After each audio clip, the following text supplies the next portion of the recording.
Software company में काम करे वाला अनिरुद्ध के बहुत दिनों बाद कुछ दिनों की छुट्टी मिलल रहे। वो बहुत खुशी खुशी अपना घर जात रहे। तभी ओकर पापा ओकरा फोन कैले। हाँ पापा, हाँ चिंता मत करी, हम जल्दी पहुंच जाए। जल्दी अइहा, पर गलती से भी जंगल के शॉर्टकट रास्ता मत लिहा, वो रास्ता ठीक नहीं खे। जी पापा, अब रखा तानी, चलत गाड़ी में बात करब ठीक नहीं खे। ओके, लव यू पापा। अनिरुद्ध फोन रख देलस।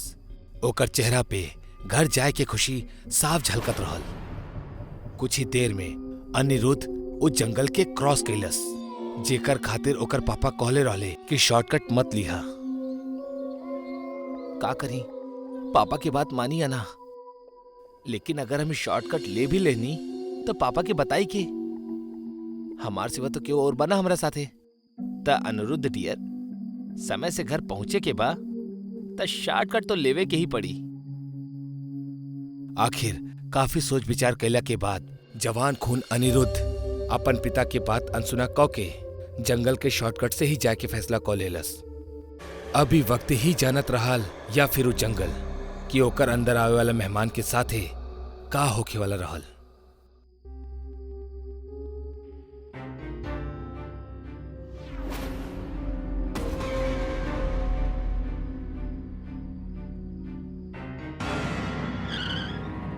ओ गॉड,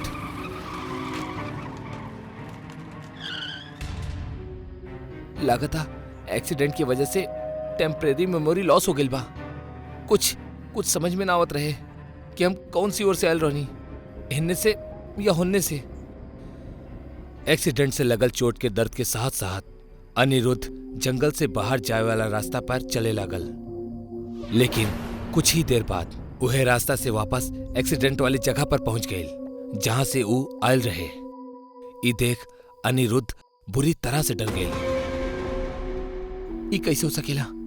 हम उ तरफ आगे बढ़ल रहनी, फिर यही कैसे आगे नहीं?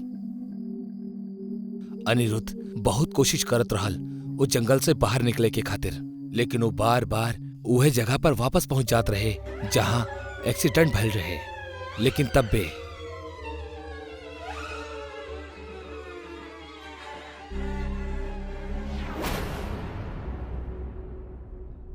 भाई साहब, प्लीज हमारे हेल्प करी।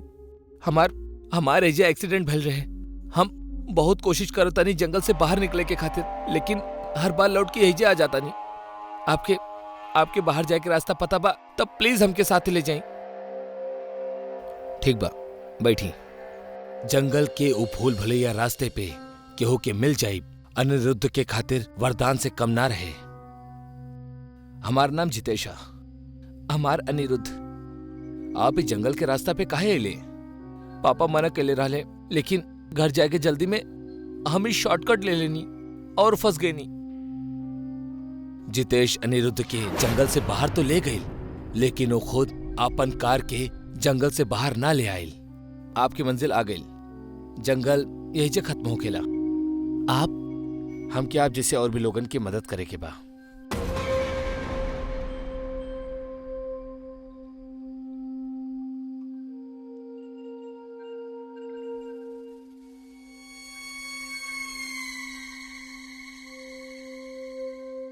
बबलू भाई, आपके भाई जंगल में का मर गए? आप तो यही अपन ठिकाना बना ले। एहिजा रहे नहीं तो लागेला कि वो हमारा आसपास ही बा।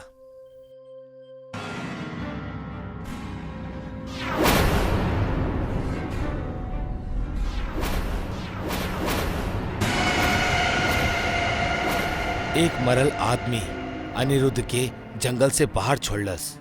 ई सोचा थी ओकर हालत खराब हो गई। जंगल के शॉर्टकट में ओकर साथ एक के बाद एक भयानक एक्सपीरियंस होखत रहे। वो पूरी तरह डर गल रहे और एक बार फिर वजह से दूर जाए के खातिर वो एगो दौड़ लगौलस। वो दौड़त ही जात रहे, लेकिन कुछ ही देर में वो थक के हाफत एक जगह रुक गई। तबे ओकर नजर सामने गई। ओकर नजर के सामने ओकर कार रहल। वो फिर वहीं पहुंच गए जहां ओकर एक्सीडेंट भइल रहे। ई का हो रहल बा हमार साथे? हम पागल हो जाए।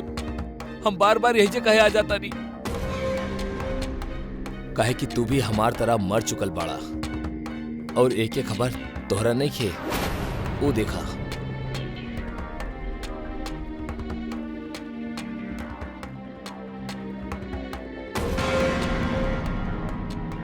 जिंदगी में जब केहू बड़ तोहरा के कुछ ना करे के खातिर कहे तो ओकरा ना करे के चाहिए और शॉर्टकट त कब्बो ना लेवे के चाहिए।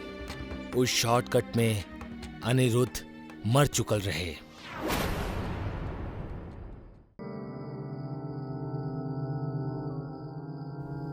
काला अंधेरा रात में जंगल के कोनो सुनसान सड़क पे अगर आपके कौनो केहू अनजान मिल जाओ तो ओकरा कबो लिफ्ट ना देवे के चाहिए। रवि कार में हा। कार जंगल के रास्ता से गुजरत बा। आधी रात के समय हा। तब्बे एगो लड़की ओकरा रोके के इशारा करेली। राहुल लड़की के देख के गाड़ी रोकेला। गाड़ी लड़की के पास आकर रुक जाली और रवि ओकरा से पूछेला, एक्सक्यूज मी, आप इस समय इस सुनसान जंगल में? जी, हमार नाम उषा बा। हमार घर वाला लोग जबरदस्ती हमार शादी कोनो ऐसे इंसान से करावे चाहताड़े जेकरा हम जानत तक नहीं की, जबकि हम केहू और से प्यार करेनी और ओकरे से शादी करे चाहतानी। यही से हम घर से भाग गईनी। प्लीज प्लीज आप हमार मदद कर दी प्लीज। जेकरा साथे भाग रहल बाड़ू ऊ कहाँ बा? मतलब तोहर बॉयफ्रेंड? हम फोन कइले रहनी, बाकी वो पहले से ही कोनो मुसीबत में फंसल बा। वो कहलस कि जैसे तैसे हम रात काट लिए जा। वो सुबह तक हमरा के रिसीव कर ली। अगर आप हमरा के शहर तक लिफ्ट दे दी तो हम कोनो होटल में रुक जाए प्लीज। ठीक बा, कोनो बात नहीं, बैठ जा। रवि उषा के अपना साथ ले जाए खातिर तैयार हो गए, लेकिन ओकरा का पता रहल कि वो एगो बेसहारा लड़की के ना बल्कि अपना मौत के लिफ्ट दे रहल बा। लड़की आपन बैग उठावे ली तो ओकर आंख में बदलाव दिखेला। ओकर नॉर्मल आंख लाल हो जाली, लेकिन फिर वो जब रवि की तरफ पलटेली तो वो फिर नॉर्मल हो जाली। वो हल्का सा स्माइल करत बोलेली, थैंक यू वेरी मच। आप ना रहती था। इट्स ओके, लेकिन अगर तोरा के बुरा ना लगे तो तू हमार घर पे रह सकेलू। अपना बॉयफ्रेंड के वजह बुलाला। बाकी आपके फैमिली? अरे ओकर चिंता मत करा, हमार वाइफ बहुत सुलझी लेडी बा, कोनो टेंशन ना हुई। आप बहुत अच्छा बाड़े। हाय रवि।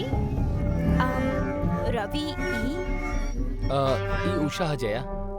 इनकर पेरेंट्स इनकर जबरदस्ती कहीं और शादी करे जात रहले। घर से भागत हुए हमारा जंगल के रास्ते में मिलल तो हम इनकरा एगो रात के खातिर एक जगह घर पे ले आईनी। सुबह इनकर बॉयफ्रेंड इनके लिए आ जाई।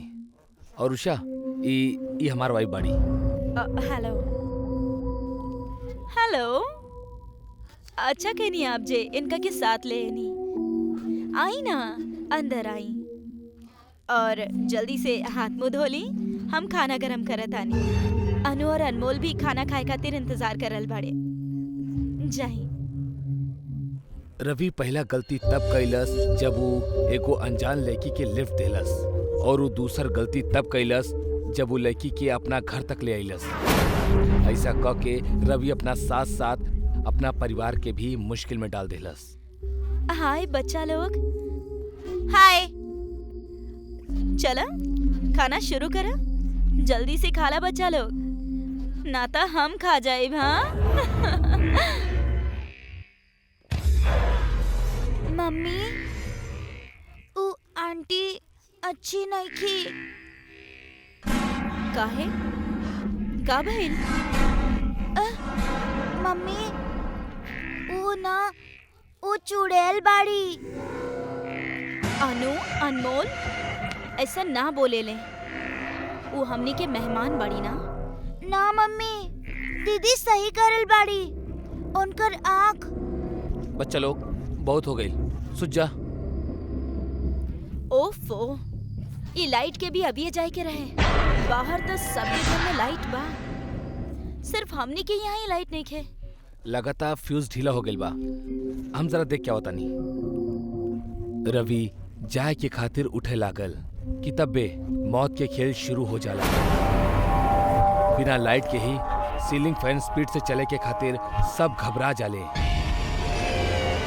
रवि तनी देखा ही ई पंखा बिना बिजली के कैसे चला था? हमार तो कुछ समझ में ही ना आवता का हो रहल बाई।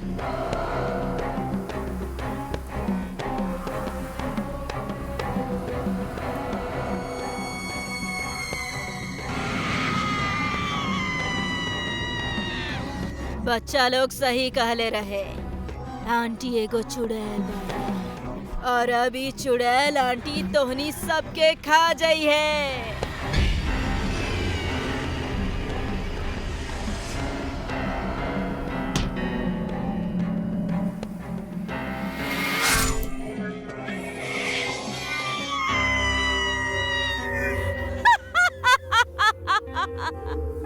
लोगन की मदद करब बहुत अच्छी बात बा, लेकिन केहू भी अनजान के मेहमान बना के घर कब्बो न लावे के चाहिए। काहे केहू भी कब्बो भी खूनी मेहमान बन के आपके परिवार के खत्म कर सकेला।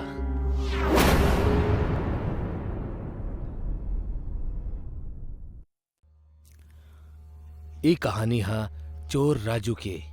ओकर हर रात चोरी के लिए ही बनल रहल, मगर रात तो सबके होखेली। ओकर साथ की ऊ रात केहू और के रहल। रात रहल मगर चांदनी रात ना। चोर राजू एक घर के खिड़की खोले के कोशिश करत रहल। ओकर पीठ पर एगो बैग टंगल रहल। घर के चारों ओर आंगन और बाउंड्री रहल। राजू ई काम एगो लोहा के छड़ से करत रहल, जेकरा ओ खिड़की के नीचे की ओर से अंदर की ओर करके रखले रहल। राजू एगो जोर के हाथ मारेला और अंदर से खिड़की खुल जाली। राजू हिन्ने उन्ने देखेला और अंदर कूद जाला। अंदर आवत ही राजू खिड़की वापस बंद कर देवेला। अपना बैग में से वो एगो काला कपड़ा निकाल के ओकरा खिड़की के ऊपर रख देवेला और टॉर्च जला लेवेला। कपड़ा टांगे के मतलब ई है कि बाहर रोशनी ना जाओ। राजू के जब कहीं कुछ न मिलेला तो वो हताश हो जाला। आज के दिने खराब बा। जौनी मनहूस घर में चोरी करे नहीं, कुछ ना बे जा। राजू सिगरेट निकाल के पिए लागल। जलावे के खातिर लाइटर के यूज करेला। चला भाई राजू, कोनो और ठिकाना ढूंढल जाओ। इहे के साथ राजू काला कपड़ा उतार के बैग में रख लेवेला और खिड़की खोलेला, लेकिन खिड़की ना खुलेली। ई खिड़की काहे ना खुल रहल बा? राजू और कोशिश करेला, लोहा के छड़ से खोले के कोशिश करेला। के बा ये जा के बा। हंसे की आवाज सुन के राजू बुरी तरह से डर जाला। राजू चारों ओर टॉर्च मारेला। तब्बे एगो अनदेखा फोर्स ओकरा तेजी से खींच के एगो कमरा में ले जाला। कमरे में आवत ही कमरा तेजी से बंद हो जाला। राजू बुरी तरह से डरल बा। कमरा में आवत ही वो फोर्स ओकरा छोड़ देवेला। ओसे छूटत ही वो फर्श पे पीछे खिसक के दीवार पर लग जाला। टॉर्च जलत रहेला और वो बड़बड़ाए लागल। हे भगवान, ई का हो रहल बा? कहीं घर भूतिया तो ना? राजू के डर सही रहल। वो घर वाकई में भूतिया रहल। वो घर पे एगो आत्मा के राज रहल, जौन सालों से वो घर में केहू के आवे के इंतजार करत रहल। वो रात ओकर इंतजार पूरा हो गए। राजू लगातार कमरा में डरा सहमा हिन्ने हुन्ने टॉर्च मारत रहल। देखा तू जे केहू भी बड़ा, प्लीज हमरा के जा दा। हम वादा करता नहीं आज के बाद फिर कबो ना आई भेजा। तब बे वहीजा एको लड़की प्रकट हो खिली, जौन सफेद कपड़ा पहनले बाड़ी, ऐसे जैसे कोनो लाश सूख गइल होखे। राजू ओकरा देख के बुरी तरह चीखेला।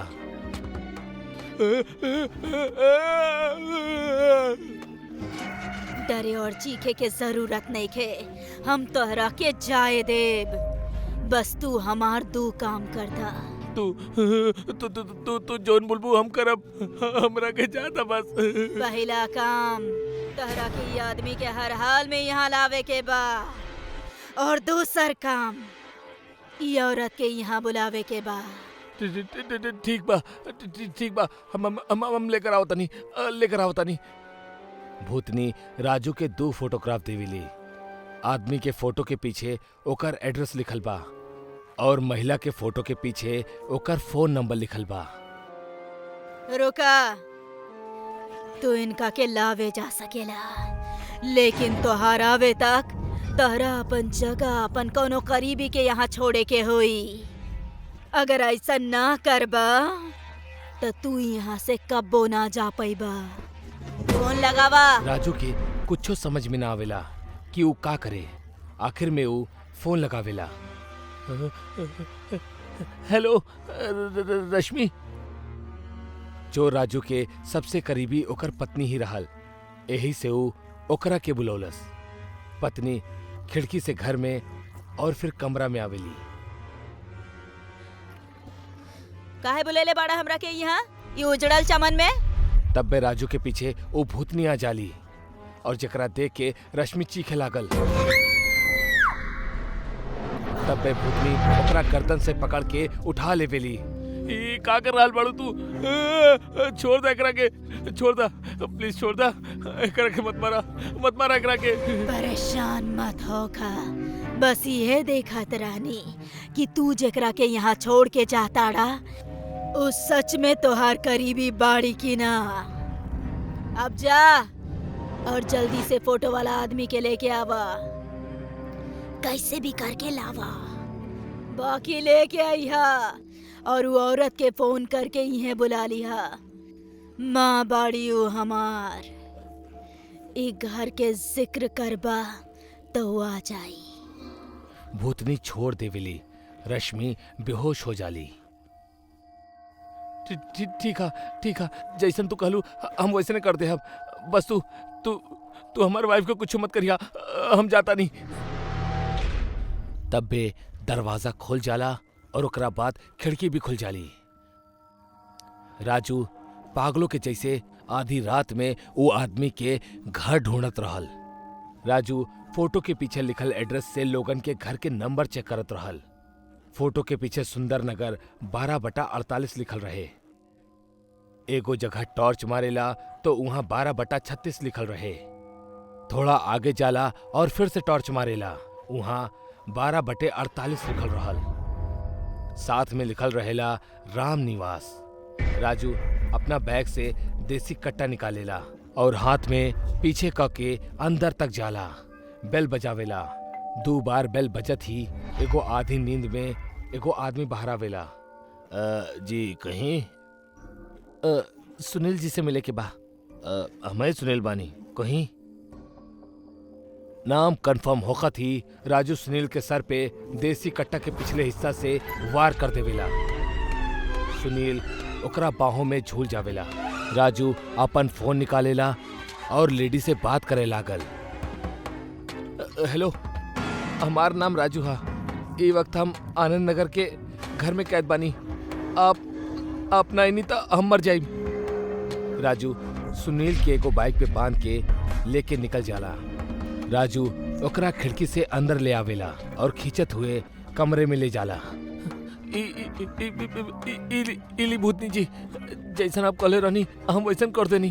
अब शायद हमरा के वो औरत भी आए वाली हुई। ओहो आ गइल बाड़ी। घर के ताला खोल के अंदर दाखिल होकेली। अंदर आवत ही वो लाइट जलावेली। के बा अंदर? के फोन कैले रहे हमरा के? कमरा से आवाज आवेली। माँ, हम बोलेले बानी आपके, हम अपनी कमरा में बानी माँ। आवाज सुन के माँ परेशान और हैरान हो जाली। वो दौड़त हुए कमरे में जाली। नीलू। कमरे में ओकरा राजू, ओकर बेहोश बीवी और सुनील मिलेलन। वही जे भूतनी खड़ल रहेली। नीलू नाम लेत ही भूतनी एगो सुंदर सी लड़की में बदल जाली। हाँ माँ, हम हमार नीलू, तू कहाँ चल गए रहलू हमार बच्ची? कितना ढूंढनी तारा के हम। तू जिंदा बाड़ू, मगर हम तो तोरा अपना हाथ से मरले रहनी यही जे। सुन ले लू माँ, हमार मंगेतरी हमरा के मार के ए पलंग के नीचे दफन कर देले रहे, काहे कि हम एकरा के जबरदस्ती करे से रोक ले रहनी, तभी हमार विश्वास के चीर ले रहे। और अब हम एकरा के चीर दे। अब हम आजाद बानी माँ, अब हम आजाद बानी। चलतानी माँ। इतना कह के नीलू फिर से भूतनी बन जाली और अपन हाथ सुनील की ओर करेली और गर्दन टेढ़ी करेली। सुनील दीवार से जाके चिपक जाला और ओकर हाथ मुड़ के टूट जाला, फिर टांग भी मुड़ के टूट जाली और ओकर मुंह टेढ़ा और बड़ा सा फट जाला। भूतनी गायब हो जाली। वहीजा कमरा में रोवत माँ, हैरान राजू और बेहोश राजू के पत्नी रहल। हर इंसान के अपना कर्म के फल यह जन्म में भुगते के पड़ेला। यही से कहे नी, बुरा कर्म करे से पहले सोच ला, अगर ओकर परिणाम तोरा भुगते के पड़ी तक का तू सह पैबा?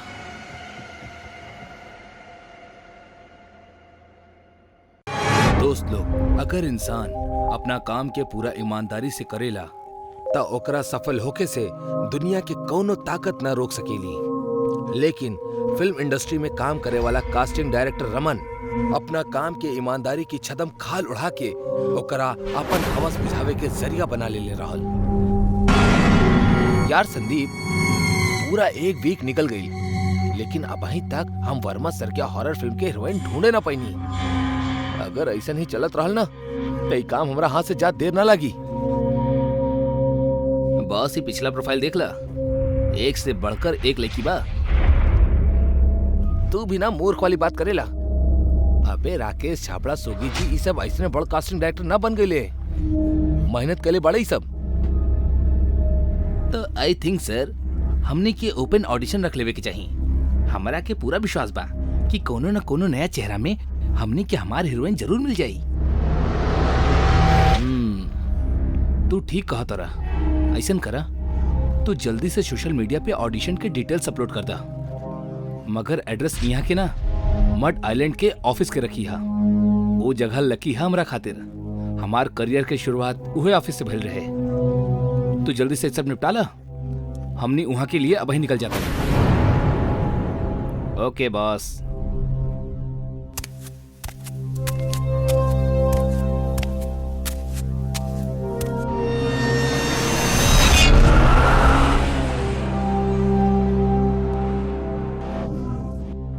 रमन और संदीप मड आइलैंड वाला ऑफिस पहुंच के ऑडिशन के सेटअप करे में जुट गए। काम खत्म करत करत उनकरा की रात हो गई और रात होखा थी दोनों गुरु और चेला शराब के बोतल में उतर गए। रमन सर, हमार मम्मी कहत रही कि आप हमरा के पीएफ सिखा के हमरा के बिगाड़ देले बाड़े। ठीक बा, आज के बाद तू दूध ही पिया। इतना रात में क्या आइल बा? जा देखा था जी कहीं। सर, हमू ड्रेस बुक पर ऑडिशन के मैसेज देख ले रहनी 12 बजे के, वही खातिर आयल बानी। अरे बाबा, ऑडिशन के टाइम रात 12 बजे के ना, दिन के 12 बजे के बा। आप दिन में आई 12 बजे। देखी सर, अगर आप हमार भी ऑडिशन ले ले हब तो बहुत अच्छा होई। हम बहुत दूर से आयल बानी। कितना दूर से? जन्नूम से आयल बड़ू का? कुछ ऐसे नहीं समझ ली। बाकी सर प्लीज ऑडिशन अभी ले ली ना।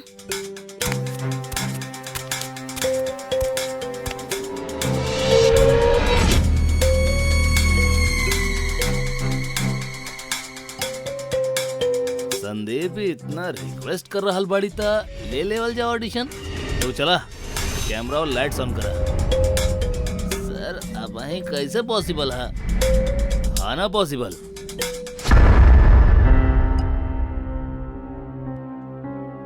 संदीप जी, अगर चाही तो सब कुछ पॉसिबल बा। आप वैसे भी सब कुछ मैनेज कर लेवे नी। आप हमार नाम कैसे जाने ली? बस ऐसे ही जाने नी। अभी आप कहले रहनी ना का जहन्नुम से आयल बाड़ू, तो जहन्नुम से आवे वाला तो सब जाने ले, नाम, जन्म। यूं पहले बुझावे के बजाय तू सीधा सीधा बतावा कि तोरा हमार नाम कैसे पता चलल, वरना निकला यहाँ से। अबे सुन ले लो ही हमारी से तोहार नाम, बेकार में इशू काहे बना रहल बड़े। आर्टिस्ट के थोड़ा रिस्पेक्ट करब सीखा। चल अब ऑडिशन की तैयारी करा। बुराई जब रग में खून बनकर दौड़े लागेली त इंसान हैवान बन जावेला। ऐसने हाल रमन के रहल। आधा रात में कम कपड़ा पहन के एगो लड़की ऑडिशन देवे खातिर का आइल, वासना ओकर आंख से टपके लागल। रमन संगीता के फायदा उठावे के मन बना चुकल रहल, लेकिन ओकरा का पता रहल कि ई ऑडिशन ओकर जिंदगी के आखिरी ऑडिशन होके जा रहल बा। देखा, अब तोरा हमार 3 गिनती गिने तक ये कैमरा की ओर पूरा गुस्सा से देखे के बा, ऐसे जैसे कोनो चुड़ैल अपना शिकार के देखेली। सो 1 2 3 एंड एक्शन।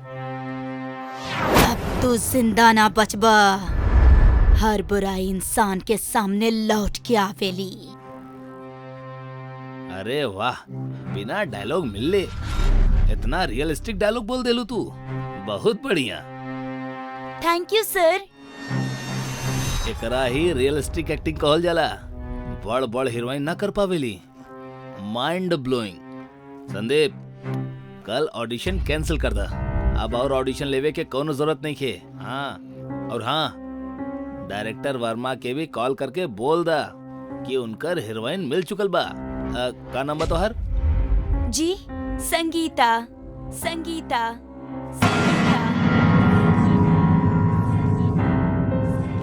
संगीता।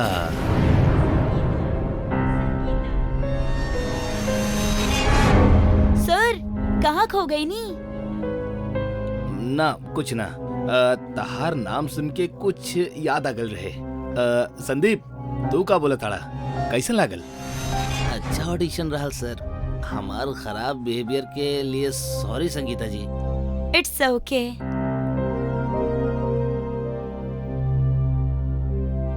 अभी सॉरी वॉरी हो गए लो, तब ऑडिशन भी चेक कर ला। बॉस, बैटरी डाउन हो गई बा।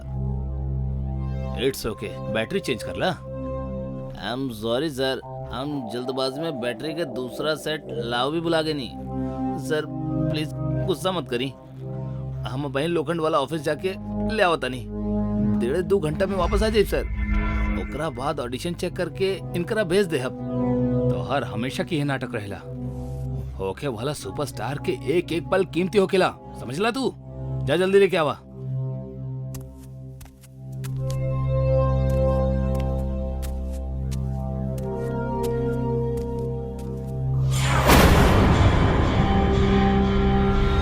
हमनी के लगेला जौन वक्त गुजर गई वो गुजर गई, अब लौट के कब न आई।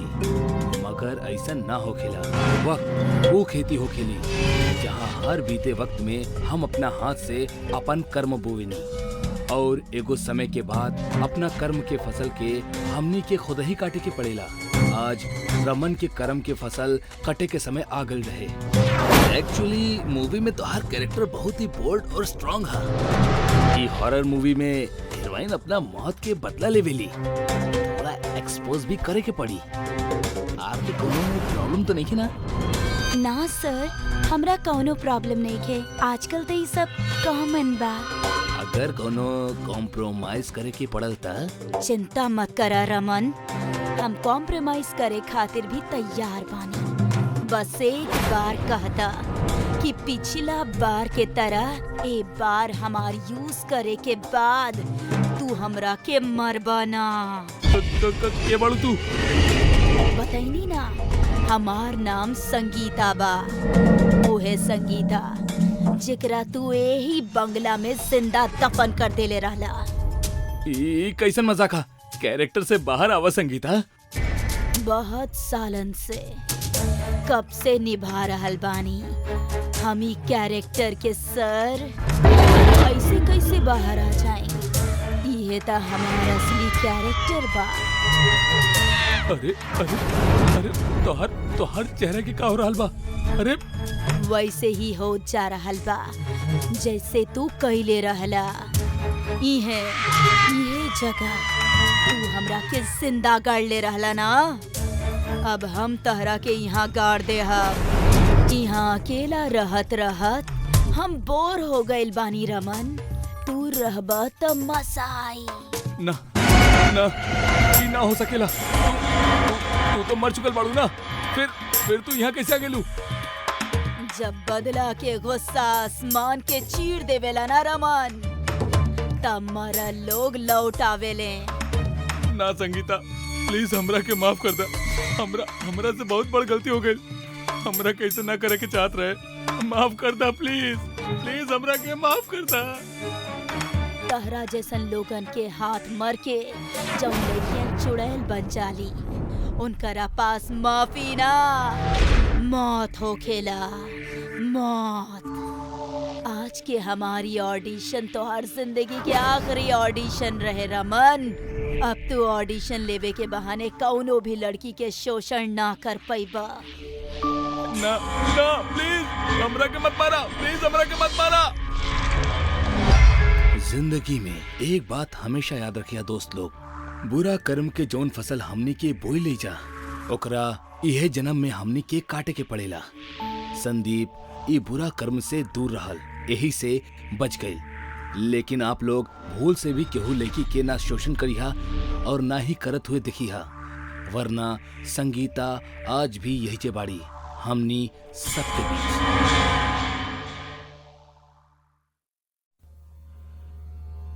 डॉक्टर के भगवान भी कहल जाला।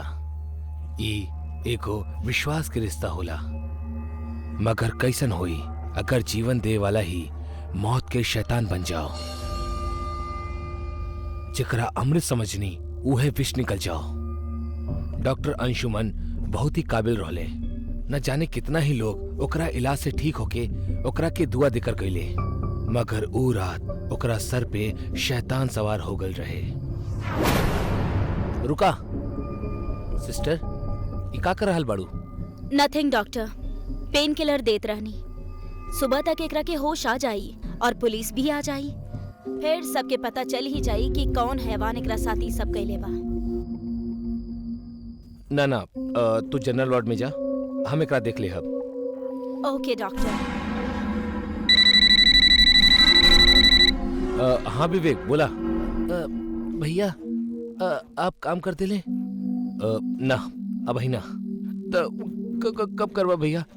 अगर वो होश में आ गई और वो पुलिस को सब कुछ बता देलस ना, तब भैया प्लीज हमरा के बचाला। सिर्फ 5 घंटा पहले की बात बा। बिस्तर पे जिंदगी मौत से लड़ रहल सौम्या विवेक से गाड़ी धीरे चलावे के जिद करत रहल, पर विवेक गाड़ी के स्पीड बढ़ावत ही जात रहल। बार बार बियर पिए के जिद भी करत रहल। अरे बियर पिए से कुछ ना होला। अरे it's just like a cold drink. देखा हम अभी तक 3 पी चुकल बानी, कुछ भी ना बैल का कुछ। विवेक हम बच्ची नहीं की, जरूरत से ज्यादा पिया तो बियर से भी नशा हो खेला। तो बस गाड़ी धीरे चलावा प्लीज, हमरा डर लग रहा बा। अरे सुन लेना बाड़ू का तू, डर के आगे जीत बा। और वैसे भी आज कुछ अलग ही करे के मन बा। आपन मन के आपन पास ही रखा और हमरा के घर छोड़ दा। ये भरल बरसात में इतना अच्छा मौका ना छोड़ सके नी हम सौम्या। आज तोरा हमार भूख मिटावे के ही होई। विवेक का करतड़ा? विवेक हाथ छोड़ा हमार। तू नशा में बाड़ा विवेक, छोड़ा। आज हम तोरा घर छोड़े के खातिर साथ न लाइल बानी। आज हम तो से तोरा ऊपर खर्च कोइल हर एक पैसा के वसूल करे के खातिर लाइल बानी। आज हम तोहरा से अपन प्यास बुझाए। विवेक का बकवास बाई, छोड़ा हमरा के। जानवर जैसन बिहेव मत करा प्लीज, लीव मी। छोड़ा हमरा के। हम जानवर ही हम। हाँ बड़ा जानवर। वैसे एगो बात कही, तहरा से अच्छा तक कुत्ता लोग हो खेला। तारा जैसन धोखेबाज दोस्त से कहीं ज्यादा वफादार हो खेले। छोड़ा हमरा के। विवेक, हम कहनी ना हमरा के छोड़ा। सौम्या तू। थप्पड़ लगे से विवेक के झटका लगेला। उस सौम्या के हाथ छोड़ देवेला। सौम्या बारिश में कार से उतर के रोत रोत जाए लगली। कार के अंदर बैठल विवेक के गुस्सा लगातार बढ़त रहल। ओकर दिमाग में जानवर और कुत्ता वाला बात गूंजत रहल। अपना आप से बात करत करत विवेक एक्सीलेटर पर प्रेशर बढ़ा देवेला और एक झटके से कार के गियर में डाल के सौम्या की ओर बढ़ा देवेला। सौम्या के कार अपना पास आवत दिखेली। वो पलट के देखेली, कार ओकरा टक्कर मार के हवा में उछाल देवेली। सौम्या नीचे गिर जाली। विवेक गाड़ी रोकेला और सड़क पे तड़पत सौम्या के देखे लगेला।